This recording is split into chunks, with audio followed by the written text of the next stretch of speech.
Teenagers, tonight on the Urban Debate, it's a shocking and a very, very scary story. And it matters to each one of you. Parents, students, teachers, principals. This is a story that the entire country must hear and watch. Let me read out excerpts of WhatsApp chats between teenagers, teen boys, that has come to light. Now, this is a story that was brought out by the Mumbai Mirror. This is a story where two mothers who are celebrities, but essentially also mothers, they found out when they began to read the chats that their children were having on their WhatsApp. As reported by Mumbai Mirror, students of a top Mumbai school, a very elite, posh, one of the best, considered to be one of the best international board schools in Mumbai. Students in those schools were discussing and ranting about raping their own classmates. I don't want to go into too many details, but parents should know, viewers should know just what's going on in those WhatsApp groups of 13-year-olds. They talk about one-night stands with their own classmates. They talk about simply going, and then they use words like bang and gang bang for their own classmates. And when one of them uses these words and comes up with a plan that they should do it with one of their own friends, others in that group actually cheer him on, actually encourage him and his plan. They routinely term girls as trash. They use abusive language for those who are their own peers, their own classmates, or perhaps in the same school. Talk about destroying them, fully discuss the body contours, sexual and private parts of women in their own, girls, young girls in their own class. And I am going to reiterate this one more time. These are 13-year-olds, 14-year-olds who are talking like this. They don't stop there. There's also a very clear sense of homophobia, of the habit of mocking people who they label as gay and lesbians. They go on to say that he is raped by his dad, he didn't rape. Body shaming is, of course, one of the regular things that emerges in these WhatsApp chats. What's going wrong? Is this how we are raising our children? Is this what we are teaching them in schools? Of course, after this came out and two mothers found out about this and complained to the school, 8 of these boys have been suspended for this kind of a attitude, this kind of a chat. But I want to have a larger debate because it's not just one school. It's not just these 8 young students. There are numerous examples that will show you that this is a bigger trend. And as we talk about women's safety and as we talk about crimes against women, there is often this whole conversation that happens about educating the men, educating the boys, giving them the right values. If we are not doing it for the generation today, then we are in big, big trouble. Let's say good evening to our panelists joining us right now. Dr. Anjali Chabria, psychiatrist, joining us in Mumbai. Meena Baghel, in fact, is the editor of Mumbai Mirror, and this is the paper that got us this story, and they extensively have gone through the details and done the research on it. Ranjini Krishnaswamy, former principal of Billabong High International School, director for Dosti Foundation Schools currently, Dr. Deepak Raheja, senior psychiatrist and president of Delhi Psychiatric Society. I also have Tulsi Patil, a very young, bright mind who's often part of our conversations when we want to understand what young India is thinking and what their views are. And Tulsi, I want to start off with you. You know, in one of the most cosmopolitan cities where you have all the facilities, all kinds of exposure, in international board school, if this happens, is this very, very prevalent? Is this how youngsters are talking about each other today? I personally cannot speak on behalf of all youngsters. However, I will note that it is increasingly common, and it's not just a problem that's confined to India.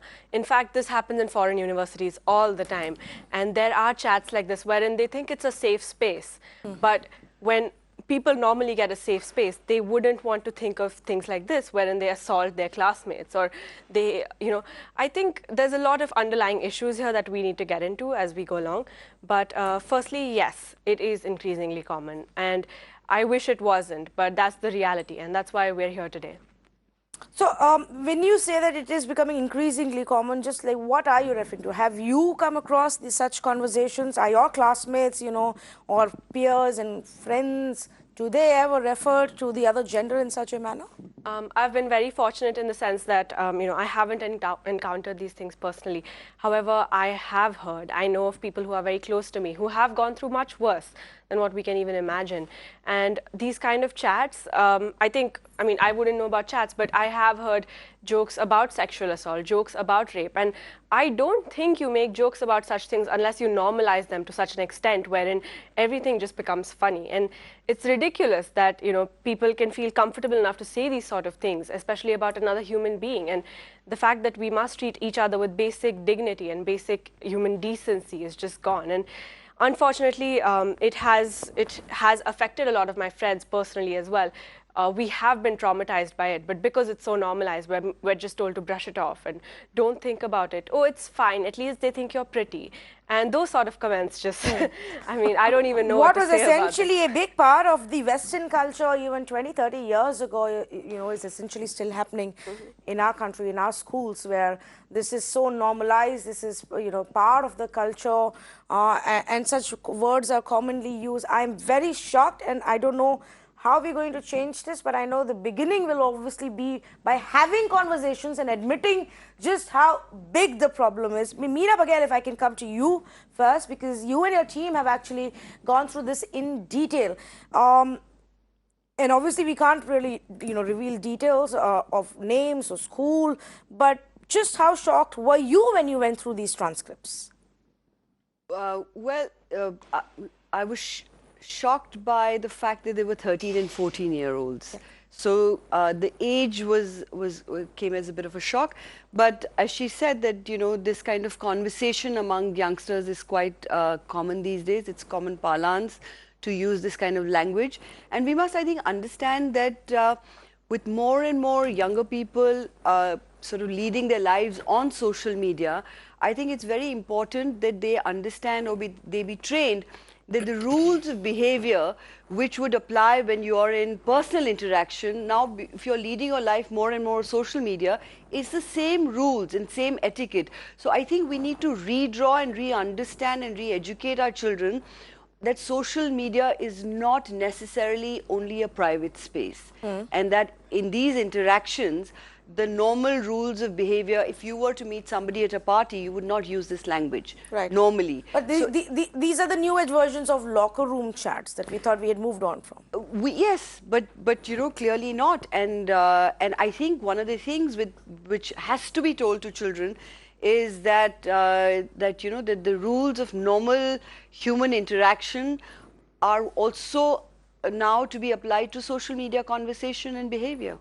Now, are these young boys, like you said, 13-year-old, 14-year-old, are they talking and naming, girls specifically? Yes, and what kind of depth are they going? Just where do they think it's okay to discuss and have a plan about a gang rape? Well, so I'm assuming that this was a private chat group among these boys, and they do name girls. They do make, as you said, there are homophobic slurs.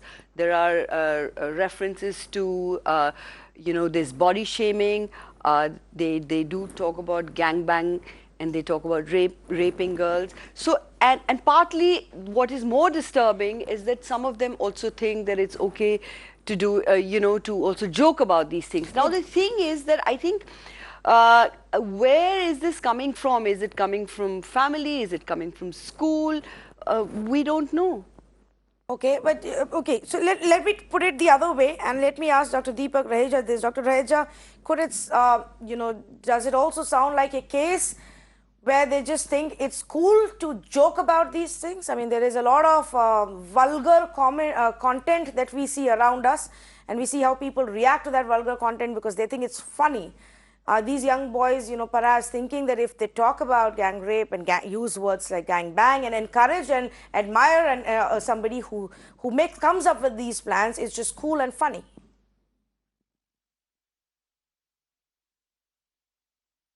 So I think to me it seems very evident that these are kids, and this is not like a unique problem which is pervading a few children, but this is a common problem in which we can clearly see that the self-image and the self-esteem of these youngsters is very poor, and this is being indulged into to have a feeling or a macho feeling where they feel they are masculine, they feel they are grown up, and they feel they can domineer, they can cast a situation amongst themselves where they're in a way grappling with very weak self-esteem, a very weak self-image, and that's flared up by the opportunities, the permissiveness of society, the lack of safeguards and discipline, the changing milieu of society, where exposure to social media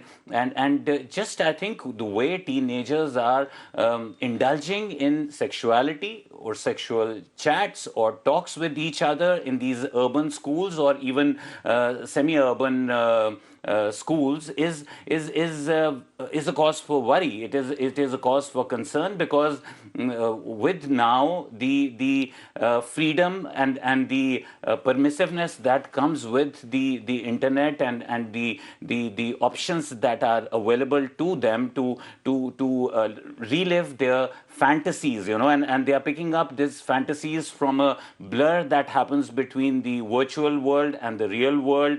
The disciplining is poor, the parameters of parenting are changing, and I think the schools sometimes choose to shut a blind eye, presuming that this is how the society is evolving today, and maybe it is okay for them to turn a blind eye and not really cause a consequence. Though I feel that when it comes to forums like this, the schools speak very strongly. But in actuality, if you go to the ground reality in urban schools in Delhi, Mumbai, Chennai, you will find that the whole way that sexuality or gender biases or sexual expressions are dealt with and reacted in real life situations is definitely a ticking time bomb, and this needs to be definitely taken cognizance of, because we can't shut our eyes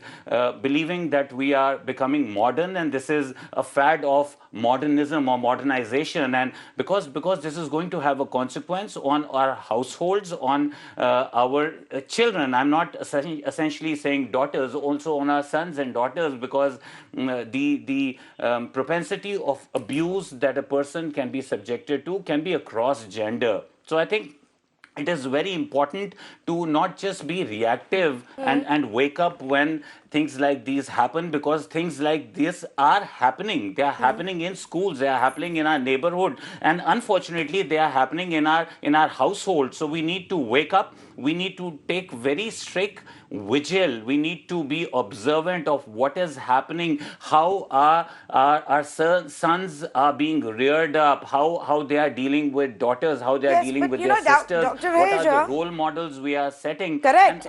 And look at, and I will Yeah. just give you simply an example, Dr. Reja, of the kind of conversations we've simply had in the last couple of months, where a lot of brutal crimes against women have come to the fore. There has been a national outrage.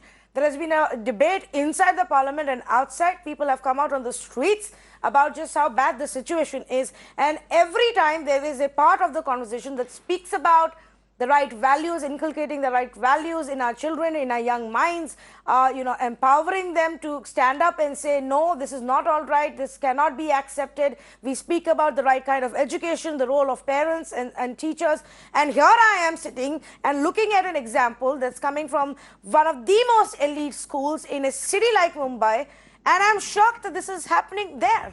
Anjali, help us understand this, Anjali Chapriya. What goes on in the minds of these young people? Why are they, resorting to this kind of a culture? See, first of all, when we call a school a very good school, let me ask you, how are we calling the school a very good school? Is it just because it's getting the best marks? Is the school really looking at the emotional health of the child? Do they have counselors in school? Do they have people discussing all these things? So I think what is really lacking is, see, there is a real mismatch. Today, a child is exposed to everything that's happening in the world. If there is a television serial coming out in the US, the child can access it today. And this is not only true about our elite children, it is also happening in our villages. There is porn available all over. Now, what happens is the young mind of a child is curious and does not have the necessary know-how how to assimilate all this information and what to make out of it. Are there adults who are spending time with them and talking to them and seeing, and discussing with them what is really happening in the world? Today there's so much information overload happening and the child does not know what to do. Yes. So what happens is, and nobody is even understanding the emotions of a child. The child feels angry, the child feels rage and thinks, and what has he learned? He has seen a lot of Bollywood, a lot of Hollywood, a lot of Netflix serials where, what happens is that the boy is, or the man is showing anger on the woman or on someone else by overpowering the person and by sexual crimes. And this is what he or she is learning. There is no one sitting with a child to explain to him that what you're looking at is just one way of life. So what we really need is to empower schools and to have sex education happening, education about sexuality happening right from a very, very young age. Right. This is where the mismatch is. And I think this is just one of the things. Of course, we need more stringent rules. I recently learned that our education budget, instead of being increased, has been cut down. Now, so we really need to look at this problem, not just discuss with it today because something like that has happened. Yes. And we are shocked because we are looking at an elite crowd. No, I see the point that you're making. Sexual crimes happening every day. Yes, I see the point that you're making, and I do make the distinction, which is why I repeatedly say an elite school may not necessarily, be a good school. We don't even know the kind of education that's being given in most of our schools and colleges today. Literacy and making somebody literate and ensuring that they get 99% marks could be very different from the values that we are helping inculcate. There's also one more thing. Yes. Yeah, there's also one more thing. So whatever also happens is, sometimes even these elite schools are known just by the numbers. Correct. And just to make the numbers, there's a lot of pressure which is put on the children. Correct. And these children, all of them may not be able to get those 90%ers, and that's why they want to become heroes in their own right. So here is a social forum, here is a WhatsApp group. And what also happens is there's mob mentality that happens. So if one person starts talking about, oh, this is what I want to do to the girl, the others probably don't know, they don't have the strength to get up and say, what rubbish are you talking? Because he's going to be excluded. And as he gets eggs on, he's pushed up. So people say, oh, he's such a hero. And that's when all this starts happening. And whenever there is gang rape, there's always an element or a talk about gang rape. There's always a mob mentality that's in play. Sure. It requires one strong child to say, hey guys, you're talking rubbish. You know? Yes. No, I completely take your point, and Tulsi wanted to come in. I just want to also say that, in all of this conversation, I am not sitting here and villainizing any of these young kids. I don't think it's their fault at all. I think it's the fault of our society, of the elders, of the entire environment that we are bringing them up in, which is completely collapsing and failing at this point if we are unable to correct this. Some of these children may want to just reach out, get some attention. Are we listening to them is the other problem. Tulsi wanted to make a point. Yeah. So firstly, when you speak about, one strong person stepping up, I understand that, in certain cases that might make a difference, but in the social circles that I've seen and I've witnessed this sort of thing happening, and what happens when you do speak up is you get alienated from the group.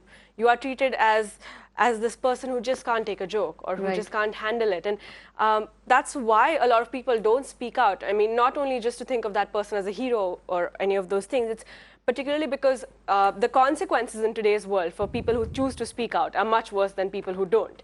And that sort of creates a fear, especially for victims, for friends of mine, for people I know personally. They are afraid to speak out because, not because they don't have a supportive family, but they know that the sort of attention and the sort of comments that will be passed by to them instead of the perpetrator will be much worse. And I think that's a part of why it happens, and not just, you know, one person speaking up will change it. I think it lies as everyone's responsibility as a whole to speak up. Okay, Ranjini, if I can come to you. Thank you for patiently waiting. Yes, I was listening. Yes, you've heard everybody's views here. You know, help us understand where the school's role comes in. Are we looking at classrooms with 80 students with a skyrocketing fees and absolutely zero attention being given to what they're doing? No, that's not fair. And I think it's really not fair to blame the school totally, because today we are in this rat race for marks, okay? Everybody, just everybody wants to get 95 and 100, okay? I'm not saying it's aspirational, therefore it's okay. But the fact is, where the child is spending, say, 6 hours at the home of the school, remaining hours he's at home. Don't you believe it's the duty of the parents to spend time with the child? I don't think any of the adult authorities in the children's lives are even talking to them. If at all they're talking, it's about, okay, what is the test you have tomorrow? Kitne marks mile isme? Acha, usko kitna mila? That kind of a thing. So as a result, there is no personal element at all. And there's no love, affection, anything. Half the time the child is alone.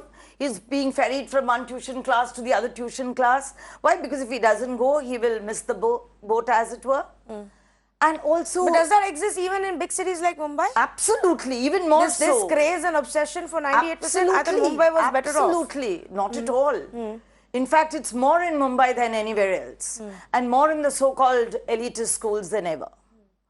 You know, and what happens is, we're living in a society that's in a great change. It's in a state of flux. Our children are exposed to too much too soon. We spoke of 13 and 14-year-old children.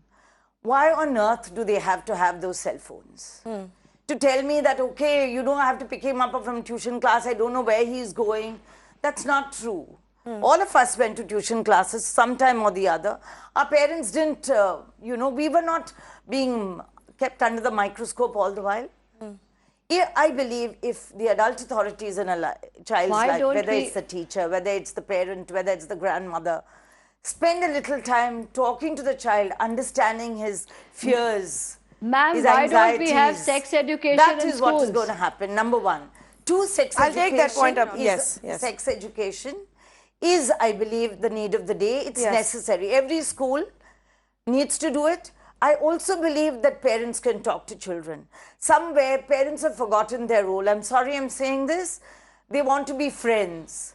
In the process, they're forgetting to be parents. Okay. What we really need is to have a friendly parent whom the child can approach when he or she has anxieties. They'll talk. I'm sure. See, all of us grew up at a time when we didn't have media like this. Yeah. Now today, this has come bang into your drawing So many room. schools now, Mr. Ranjini, are actually asking for their children, for the students to have smartphones, for the students to have iPads, to submit their digital projects. And I know specific schools in the city of Mumbai who make these demands, maybe to just, again, bring about this kind of an elite concept about the school itself and say, well, you know, this is how we are progressing. But if that's the style that you are going to implement and then forget to give the values, then what's to say? Yes. You know, earlier, schools just had to do teaching and get them to pass exams because the family took care of a whole lot of value systems and stuff like that. Today, the school is expected to teach values. It's expected to help the child to speak properly. It's expected the child to take part in a quiz, come first, and then shine in everything. We had moral science in and school. all within a span of 6 hours. You know, then what is absolutely. What is the child doing Anjali, at I'll come home? to you in just a couple of minutes, but in the studio, Tulsi wanted to make a point, and so did Meena. Tulsi, first to you. So firstly, I mean, yes, we talk about having a phone, but I think the fact is kids nowadays get phones at the age of 12, whereas sexual education is taught to kids at a much later age, in like 9th or 10th standard, I believe. No. So, is it still being taught? No, no. I thought it was I mean, always if it there. is I'm taught. just discovering that I don't think moral that's science and From sex my education personal isn't in experience. schools anymore. No, I think I think a lot of schools don't even discuss it. So personally, I mean, I understand it's not the school's responsibility. they discuss it at home, Tulsi. No, I think firstly we need to understand that if a child has access to all these resources on the internet at a much younger age, and then the educational bodies step in at a later stage in their life, then obviously the child already has this image of what exists and this vast knowledge which is based off of, God knows what kind of sources, and then you step in and try to reinculcate those values, then I think we're lacking. We should start from the base level. Kids from a young age should be taught about consent, should be taught about the levels of consent and where it ranges from. And I think trying to just say that, oh, it's the kids or the parents' fault, I understand up to a certain degree it is, but we need to recognize that educational institutes can also step it up, and they can also start doing this at a younger age, because in our society today, sexual education is a taboo, and the only way we can change that is by educating the Okay, youth. Meena wanted to make a Yeah, point. just to take off from where she stopped, is basically sex education. I mean, in Mumbai Mirror, we run Dr. Vatsa's very, very popular column. Correct. And I've had many psychiatrists actually tell me that their patients have sort of admitted to them that they've been greatly benefited by this.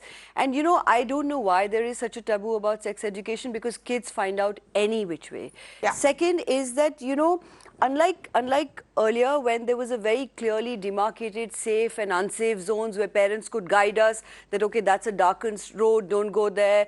The cell phone is a jungle, and the child is all alone navigating by himself or herself in that jungle with no compass. So, you have to have conversations with children about what they are going to see on their phones. Maybe if they are kids below a certain age, monitor their usage on cell phone, and beyond that. No, but isn't it simply, I'm sorry, and I keep hearing this about watching whatever they are watching on the phone. Isn't it simply telling them what's right and what's wrong? And it doesn't matter then what you watch on and what shows on Netflix show you, and heroes do, or actors do. It doesn't matter, because it's wrong. It's wrong to treat a woman like this. It's wrong to talk about a woman like this. It is wrong to force yourself upon somebody. These are things that should be. But see, a lot of because a lot of young people also, because they lead their lives on social media, they also want to gain attention. So there's also a lot of element of bragging. Okay. And you want to stand out. You want to stand out,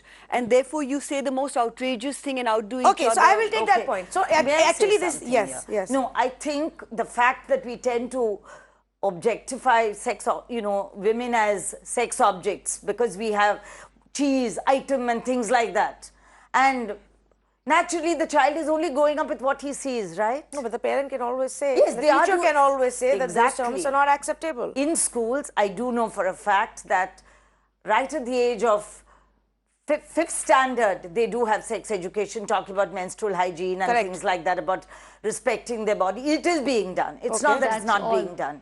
In different ways, it's being done. Perhaps the explicit details may be given later. So Anjali, and in fact, because you raised the issue of sex education, let me say this. In most of the Western developed countries, they have a very strong system of, parents and schools both imparting that kind of sex education, sitting the child down and having a conversation about it. There are very strict controls on what the child is consuming. What in the 80s and the 90s the child was consuming on television, or even now what are they consuming on the internet. They're very particular, but that doesn't take away the party, date, rape culture that thrives in the universities and colleges even in those countries. So clearly that's not enough. Yes. No, so exactly. So there are 2-3 things which I want to say. First of all, when a school discovers a crime like that, what do? They suspend the child. Okay, that's all. Okay, that's their responsibility. The second thing is also what I want to bring about is 40 to 50% of mental illnesses start before the age of 14. We are not even looking at the mental health of the child. Now, instead of absolving responsibility and saying, oh, it's the parents' fault or it's the school's fault, I think what we all need to do is come together and understand that this is something that is happening and we need to work together. Sex education should not only be talking about menstruation. We need to start talking to the kids And we also need to see what is happening in the emotional health of a child.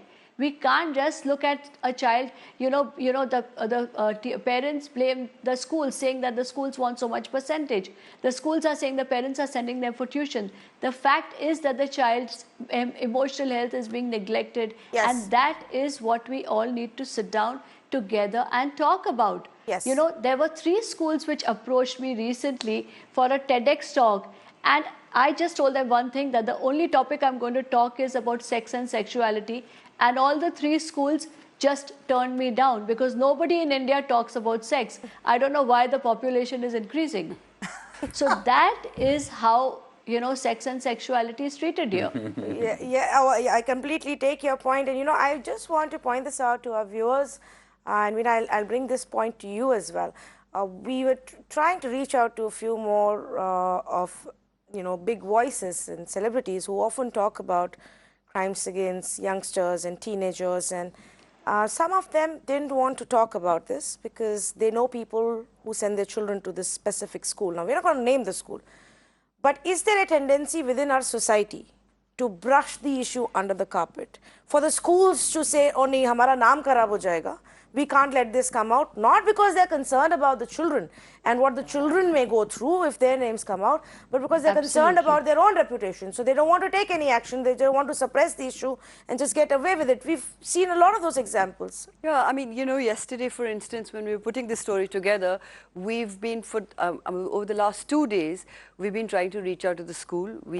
And they just did not want to comment. And of course, that's their right to not comment. Sure. But also, I was just thinking that one way of responding could have been that, yes, this has happened, because the school did do the right thing. Yes. So they could have actually said that, yes, this has happened, and we take very serious cognizance of this, and that we have taken action. That way, you also assure the parents of the young girls. It's not just about punishing the boys, but it's also about reassuring the parents of the young girls. So I'm told some of those girls are very scared and didn't turn up to school for a couple of days. Yeah, so the thing is that rather than flatly denying it, that's also one way the school could have, in a spirit of openness, they could have actually also said that, and we had told them that we will not identify the school. Yes. But they absolutely did not want to comment on the story. Okay, so yes, go ahead, please. I think it's not about passing blame to the child or the school or the parents or something, but I believe this counseling is very, very important to right from the time. And every school, I think decent schools have, I don't know how you qualify decent, but I believe most schools have counselors. No, we need much more counselors. And as Dr. mentioned, emotional well-being is very, very, very important. But yes, but I think, what do you do in a society where there are so many people and the seats are few? So everyone's fighting for those marks, So schools are expected to do all that and much more. Well, yeah, and there I agree with you that the parents have to take a little bit of responsibility. It's not just raising kids who score 99% in 10th standard and 12th standard. It has to go, and everybody brags about, oh, we are sending our child to such an awesome school. There's this wholesome education that is being given there, and there's sports and other activities and exposure to everything else in the world. But if we don't understand and hear what the child is saying and what they may be going through, what they're thinking, what they're watching, what are they imbibing from what they're watching, then there is a problem. Now, Anjali Chabria says we don't have enough. I'll come to you, Tulsi, in just a bit. Anjali Chabria says we don't have enough counselors, we don't have enough guidance for students in our schools, and if that is the problem in big cities, one can only imagine what help are the students getting in smaller cities. Dr. Reja, do you agree, Deepak Reja, that a lot more has to be done on that front? For example, in this case, the school may have suspended these boys, but should their action stop there, or do they need to do more? Should stop. So see, I actually see this not as a very unique situation that is happening in a particular school. I think it is a lot more rampant, and this is just one incident that's come out, and it would not be fair to be judgmental in totally writing off the school or writing off these children and believing that heavens have come down. I think it is important to see it as a wake-up call. I do agree with Dr. Chabadia when she says there are not enough counselors, but as much as there may be paucity of counselors, I think multiple resources in the community can be trained to be able to deal with sex education, sex communication in the right manner. But what will also be important is for schools to understand and know in the true sense as to what is tangibly required and what is not required, not just to have a sex education period because they must have it, because I have seen in my experience, and I've spoken to many of these sex education teachers or the people, the counselors who conduct them, they themselves are not comfortable with the issue of sexuality. So for the person who's moderating the class or who's imparting that education, if they are carrying that anxiety in their stomach, in their tummy, they are imparting that anxiety into the environment, and they are not really doing good, because the whole idea of that period is that it must happen because it should happen. And I think as much as studying physics or geography or history is important, I think it is very important for the value system to be imbibed at home and in school. And I think that can only happen when the parents and the teachers who are imparting these education get comfortable with the concept. The schools wake up to the fact that even though these may be invisible situations, they may be, as we say, mental illnesses are invisible illnesses, or the disturbance or the dissonance that comes with it may not come into limelight till such episodes come. And then if you want to just write off or be just be willing to punish some students, I don't think that will be the answer. No, so because exactly the question, exactly why I asked you that question. It is like you rightly said, it is Deepak the problem of society. Correct. And I ask you this question exactly for this reason. It is a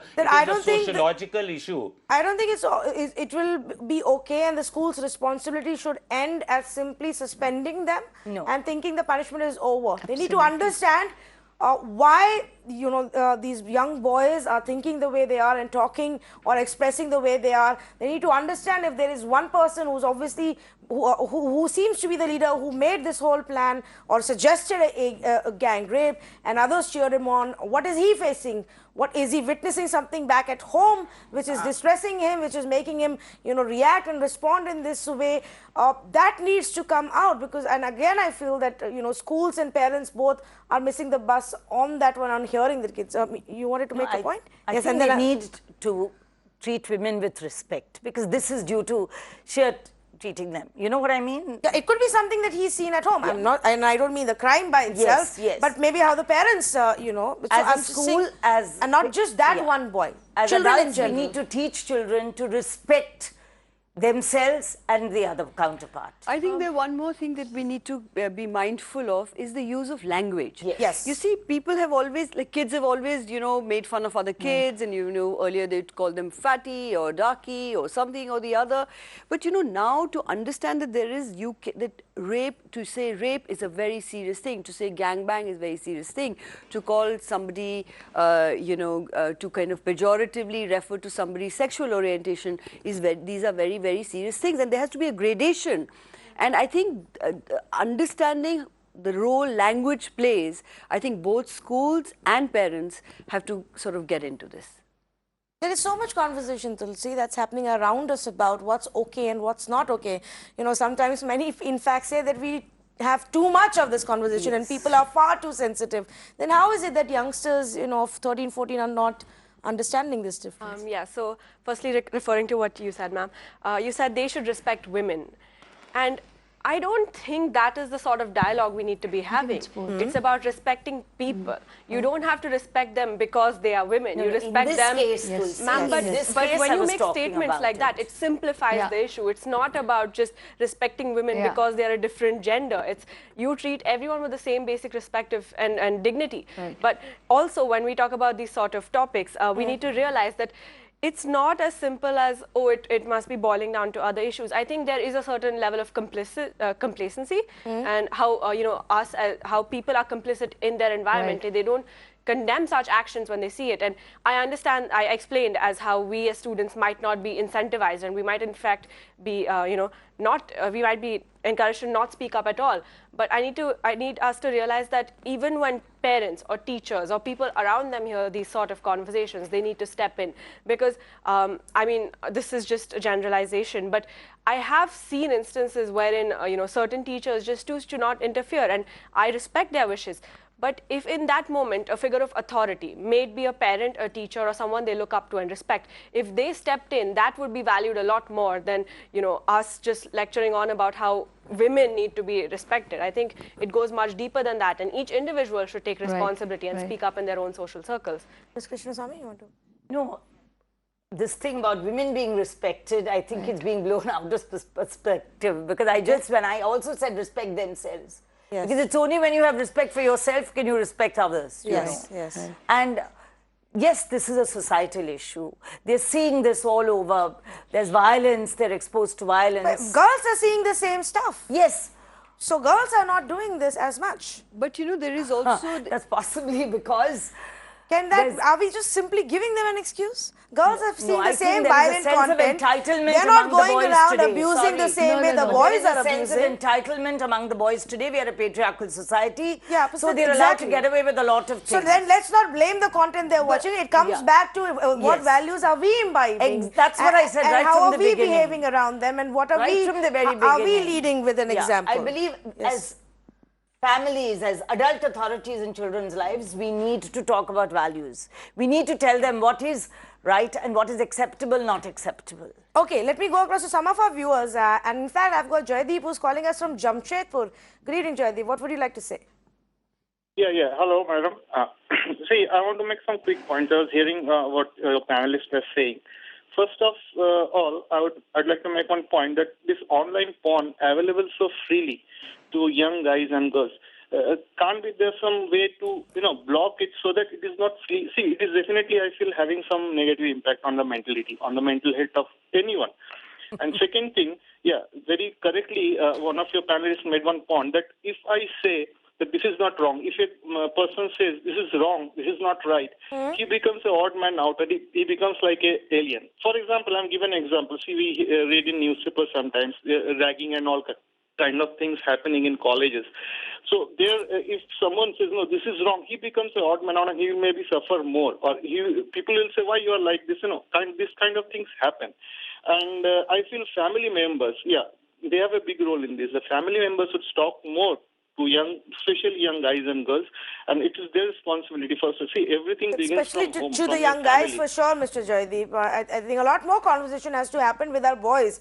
We teach far too many things to our girls on how to behave and how to conduct themselves and how to show poise and how to show, restraint, and we barely have any words of wisdom to give to our boys and young boys, and I think that's where the society and the elders are going wrong year after year after year, and then we see these kind of instances take place. I believe Colonel Bharatwaj is on the phone line from Jammu. Good evening, Colonel. Go ahead, please.